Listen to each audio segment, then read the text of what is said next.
তুই এখনো ফোন দেখছিস? তোর ফোনের মধ্যে কি আছে বলতো আমাকে? যখনই আমি আসি এই ঘরে তখনই দেখি তুই পড়া বাদ দিয়ে ফোনের মধ্যে একদম ঢুকে আছিস। কি রে, আমার কথা তোর কি কানে যায়? হ্যাঁ, কি হয়েছে বলো। কি রে, ফোনটা রাখ। তুই যদি আমার একটা কথা শুনিস রে লতা, এই পরীক্ষা যদি তুই ফেল করেছিস না, তুই দেখ আজকে তোর একদিন কি আমার একদিন, আমি বাড়ি থেকে বের করে দেবো তোকে একদম। তোর বাবা আসুক আজকে বাড়ি, তোর হচ্ছে দাঁড়া। তুই সবসময় ফোন দেখিস পড়া বাদ দিয়ে।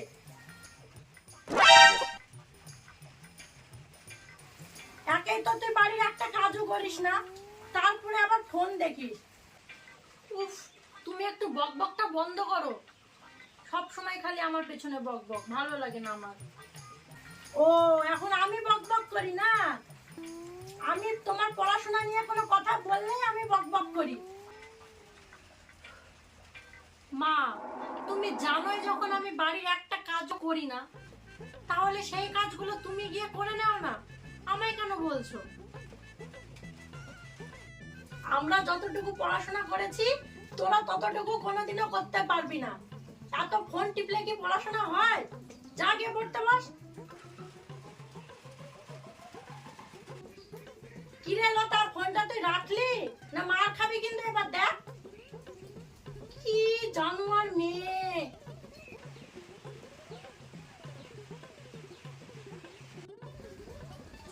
আমার কথা তো তুই কিছু শুনবি না, আমার কথা তো তোর কানেই লাগে না কোনোদিনও। আর লাগবেই বা কেন? সব সময় তো তুই ফোনের মধ্যে ঢুকে থাকিস।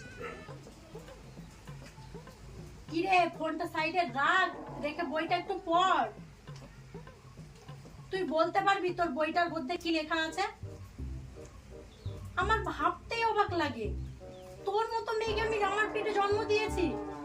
কে এ? তোর মতো মেয়ে পৃথিবীতে একটাও নেই, নির্লজ্জ মেয়ে একটা। ঠিক আছে, রাখছি।